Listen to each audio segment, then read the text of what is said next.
Política de A a Z, com Mário Flávio. Oferecimento, Senhor Braga Barbearia e blog do Mário Flávio, a política de A a Z.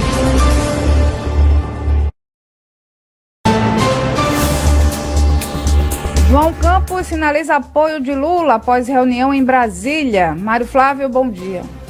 Olá, Vitor, Renata, bom dia para vocês. Não tem quando... Sem áudio? Olá, Vitor, Renata, bom dia para vocês. Renata, não tem quando você vai para aquele encontro. Aquele nosso primeiro encontro. E a pessoa vai com toda a expectativa e quando chega lá é melhor do que você esperava e você sai planejando tudo. Sim. Pronto. Tô entendendo. Foi esse encontro. Foi isso que aconteceu. Foi o clima ontem dessa reunião entre o prefeito do Recife, pré-candidato ao governo, João Campos, o presidente Lula e o vice-presidente Geraldo Alckmin. Porque, Vitor e Renata, ao que tudo indica, Alckmin será trocado na vice-presidência. E João Campos quer a manutenção de Alckmin. Mas, antes de tudo, João Campos quer o apoio de Lula aqui em Pernambuco. E após essa reunião aí, ele concedeu uma rápida entrevista coletiva e disse que foi extraordinário o encontro. Olha só. Teve uma foto, né, em que os dois aparecem praticamente em pose de publicidade de creme dental. É um sorriso tão largo, margarina. Né? Aquele sorriso largo e tal. Parece que os dois saíram satisfeitos, realmente. Vamos trazer um trecho da falinha de João Campos aqui, para depois a gente comentar. Como a gente até brincava agora há pouco, conversando, e que a relação do presidente Lula com o vice-presidente Alckmin é uma relação muito boa. Ele sabe que para o nosso partido é importante essa construção, e eu tenho certeza que os dois vão construir isso da melhor forma. Pela relação que eles têm, eles vão poder conversar, vão poder discutir, e eu tenho certeza que vai ser feita uma grande construção em torno disso e com muita confiança. O presidente Lula sabe que para o nosso partido é importante, e o presidente, pela relação que ele tem com o vice-presidente Alckmin, de muita confiança política, inclusive de carinho pessoal e de respeito que eles têm, ele vai construir da melhor forma, e na relação entre os dois não cabe um interlocutor, enfim, não é um presidente de partido que vai tratar da relação entre os dois, mas eu tenho muita confiança que os dois vão poder conduzir isso de forma muito segura e que o nosso partido já externou a nossa posição. Pronto, tá, isso foi um resumo da fala dele, Vitor e Renata. Veja, na minha opinião, vai ser difícil manter Alckmin na vice. Porque as movimentações, daqui a pouco eu vou falar um pouco sobre a movimentação nacional, indicam que Lula precisa ter uma vantagem grande no Nordeste. Porque nas outras regiões ele deve passar por muitas dificuldades no que diz respeito à situação eleitoral. E João foi lá, meio que... Teve alguns blogs que postaram ontem, Vitor e Renata, que ele viria para o Galo da Madrugada, no próximo sábado. Ainda não vi uma agenda oficial sobre isso, Vitor. Você acompanha também política nacional aí. Eu não vi confirmação ainda disso. Mário, o que eu soube sobre isso é que há uma dificuldade de segurança, né? Porque justamente, porque a prefeitura, um bloco aberto, né? A prefeitura não tem um camarote, né? Isso já há algum tempo. O governo do estado também. O governo também não. Os camarotes são privados, as pessoas pagam para entrar, quer dizer, você não tem como excluir as pessoas nem criar uma área específica para o presidente. E se você leva Lula para um camarote privado... Para chegar até lá... Hein? Não, e se você levar Lula para um camarote privado, faz o que com quem pagou para estar lá? É uma confusão generalizada. E ele pode ser tanto hostilizado quanto não ter condição de olhar lá o espetáculo das pessoas cercando o presidente para querer conversar com ele. Conversar, tirar foto. A quantidade de político que vai querer estar nesse camarote. Quantos seguranças seriam necessários? Quantos policiais federais seriam necessários para isso? Então, o GSI, que é responsável pela segurança, está muito preocupado com o esquema para protegê-lo. É muito difícil. Mas, enfim, vamos aguardar. E ontem, né? Aí então, voltando à questão, eu acredito ontem que ficou acordado, o acordo passa para Pernambuco, mas e o próprio João Campos disse, olha, quem vai resolver essa história da vice são os dois. Meio que eu não posso fazer nada. Ontem a governadora Raquel Lira soltou um vídeo dela nas redes sociais. A gente está na era das bets, na era das apostas. Ela fez uma aposta, mandou um recado indireto aí para João Campos. Tem um jogo de aposta aí pro Pernambuco.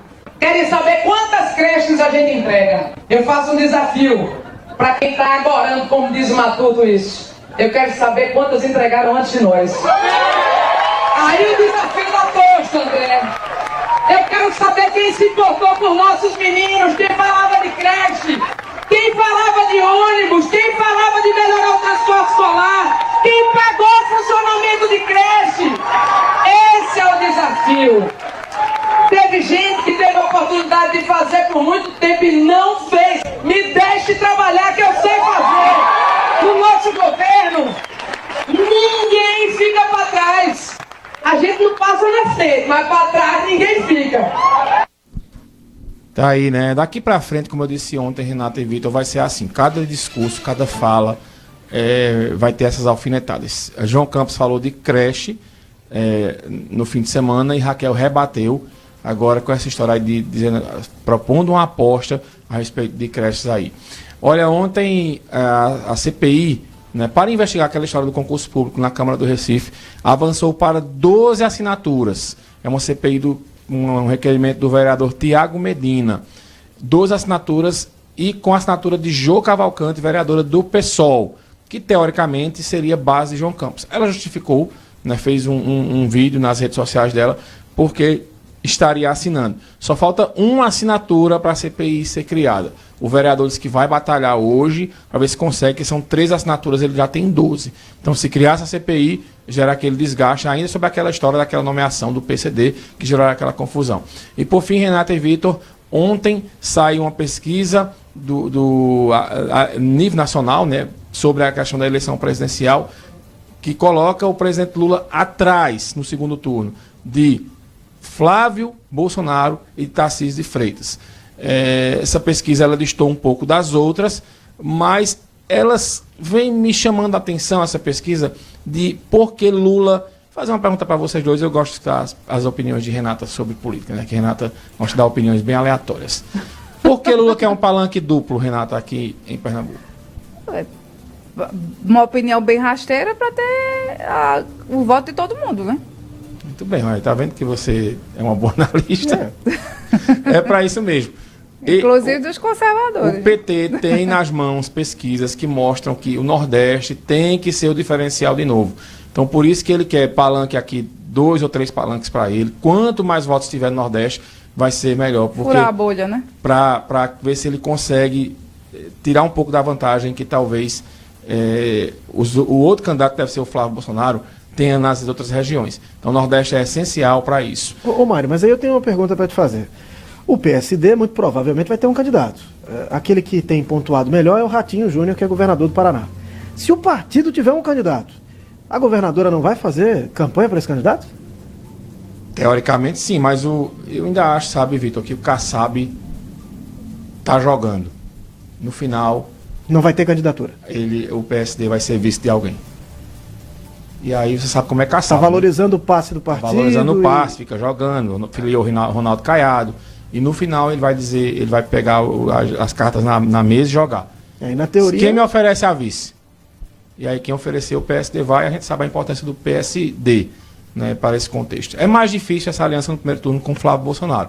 Mas eu não duvidaria nada se essa história de tirar a Alckmin da vice ser para colocar alguém ali do PSD. Eu não vejo como Ronaldo Caiado, não vejo como Eduardo Leite, mas talvez um Ratinho Júnior da vida poderia ser um vice bom para Lula. Na teoria, esses 3 presidenciáveis têm condição de disputar o Senado. O Senado também vai ser um campo de batalha, né? E a teoria que surgiu ontem, para a gente encerrar, porque já estourou um pouquinho aqui, foi que Flávio Bolsonaro estariam tentando convencer ele para ser candidato à reeleição ao Senado, que ele ganharia fácil, lá no Rio de Janeiro, em troca dele retirar essa candidatura para ser o presidente do Senado. E aí seria um caos, né? Lula na presidência da República e Flávio Bolsonaro na presidência do Senado. Mas eu acho que isso não vinga, não. Mário Flávio, obrigado e até amanhã. Até, Vitor, Renato, um abraço. Manhã de Cidade. Política de A a Z com Mário Flávio. Oferecimento: Senhor Braga Barbearia e blog do Mário Flávio. A política de A a Z.